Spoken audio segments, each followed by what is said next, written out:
Hello guys, in this video I will solve a few questions from MEXT examination, a couple or more questions from one of the mathematics A paper from MEXT 2016 examination.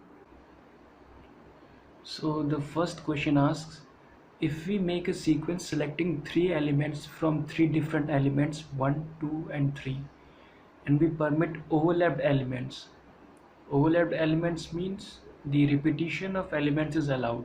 So for such sequences, how many possible sequences are there? This is pretty straightforward. You have to make a sequence of three numbers and you have to choose numbers from this set to fill these blanks to make the sequence. Simply you have three choices for first blank, three choices for another blank and three choices for the third blank. You can fill either 1, 2 or 3 here, 1, 2, 3 here, 1, 2, 3 here. So the total number of such sequences is 3 times 3 times 3, which is 27. Now let's see what's the second part asks. If we do not take into account the order, then what is the total number of selections? So not taking into account the order means the sequences like this are counted only once. They are not different, they are treated similar.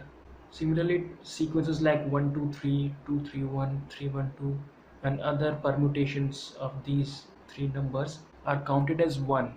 Another example, the number 1 1 3 and 1 3 1 and 3 1 1, this will be counted once only.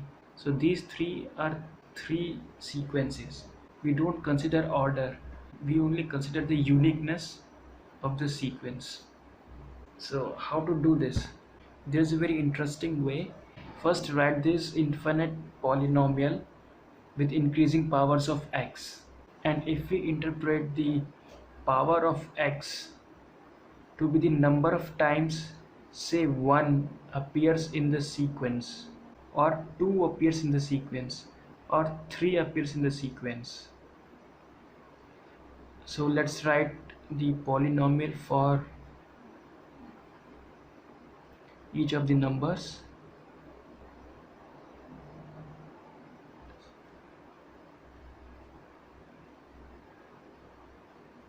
So if the power of this polynomial denotes the number of times 1 appears in the sequence, similarly for this the power denotes the number of times 2 appears, and for this the power denotes the number of times 3 appears in the sequence, then the possible number of sequences or unique sequences without considering the order will be given by the coefficient of x cube in this expression.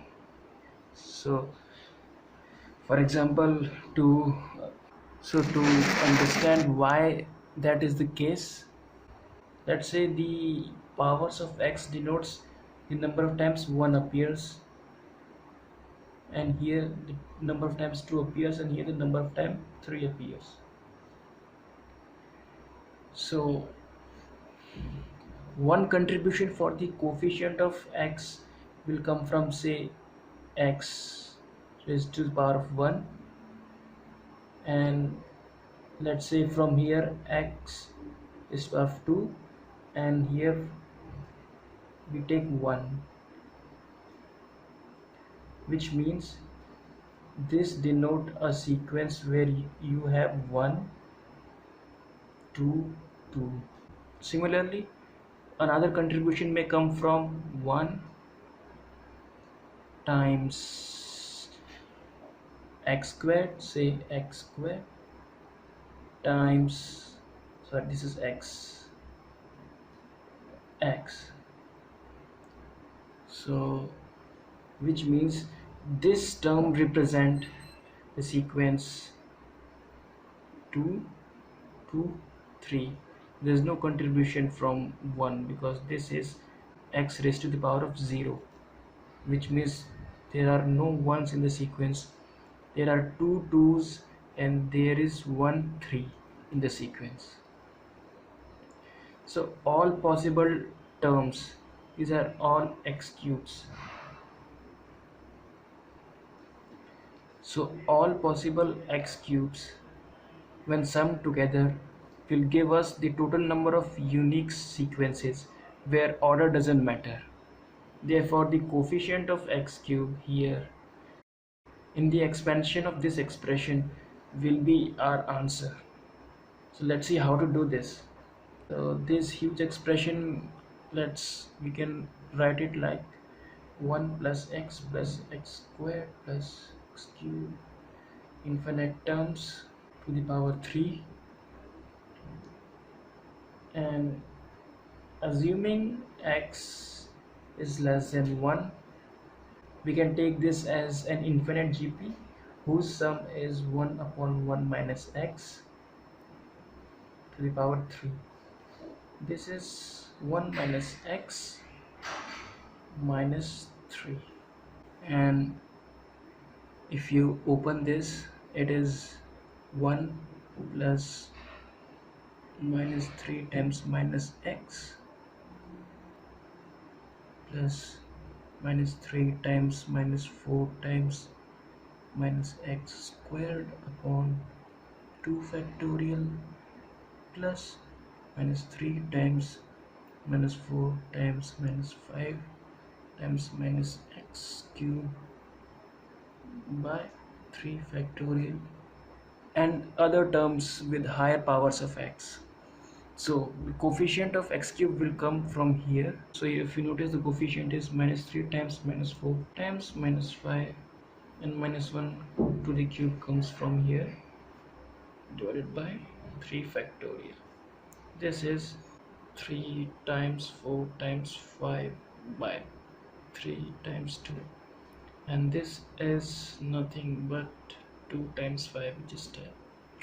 So we have 10 such sequences where we can choose number from 1, 2 and 3. Repetitions are allowed and order doesn't matter. Now let's look at second question. Second question reads, with a two-dimensional surface, if we take 2, 1 as the center point and consider a transformation with rotation angle of 45 degrees, then the point 3, 3 is transformed into what point?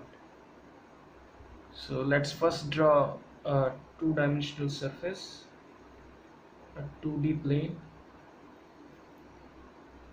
Our center point is 2, 1, and the point which is transformed is 3, 3. So consider this vector, and this is transformed by 45 degrees. Although the sense of rotation is not given in the question, we will take it as anti-clockwise. This is 45 degrees. So we have to find this point. This problem can be solved by several methods, particularly if you know a little bit of linear algebra, then it is pretty straightforward. So it is very easy to see that this length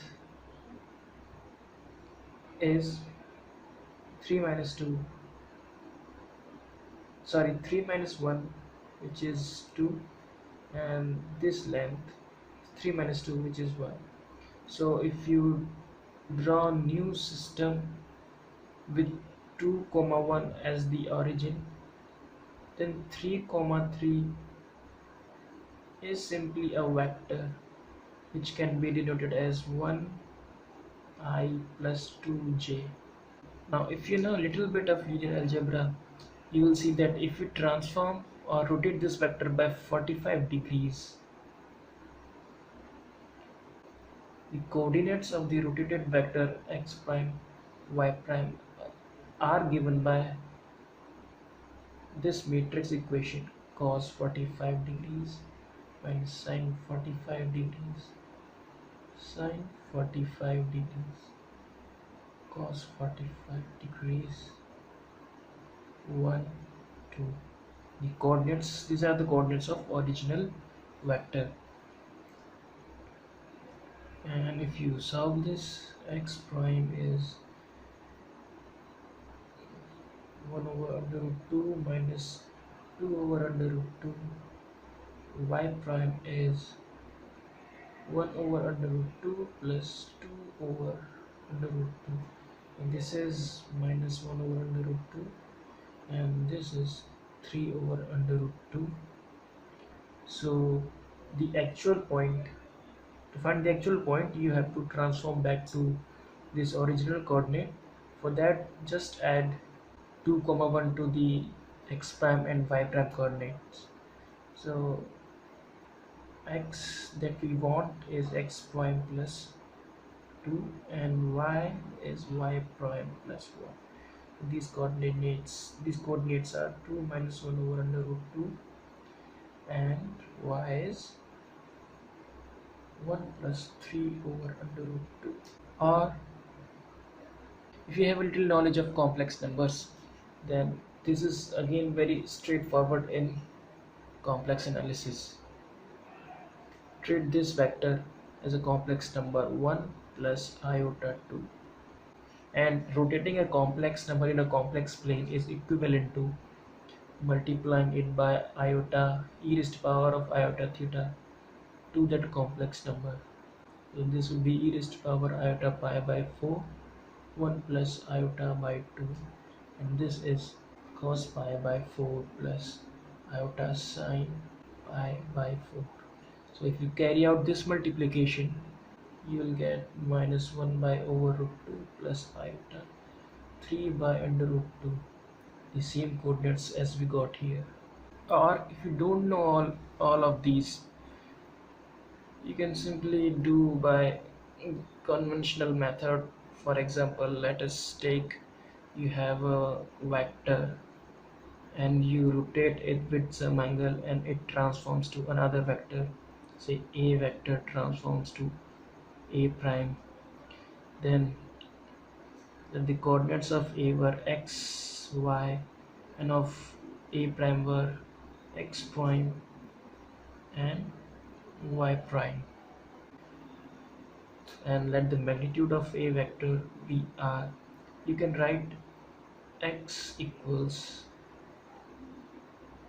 let this angle be theta and rotated angle be phi, then you can write x equals to r cos theta and y equals r sin theta, and you convert x prime is r cos theta plus phi, y prime is r sin theta plus phi.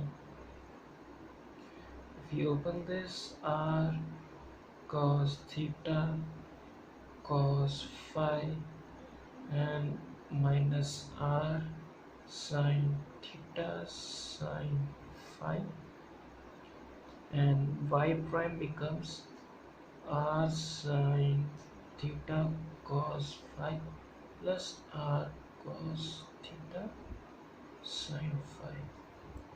Now put values of r cos theta and r sin theta from here in these two expressions.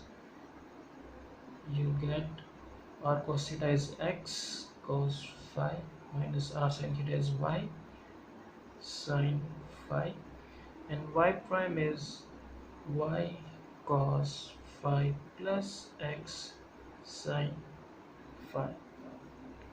And notice that this equation x prime and y prime is equal to what we have written here. So simply put, phi equals 45 degrees and x equals 1 and y equals 2. From here, because we want to rotate this vector, you will get x prime to be minus 1 over under root 2, y prime to be 3 over under root 2, and we did this analysis in this frame. So to get back to original frame, you have to add the 2 comma 1 to x prime and y prime to get the real transformed 3 comma 3 coordinate, which is again 2 minus 1 over under root 2, sorry, and 1 plus 3 over under root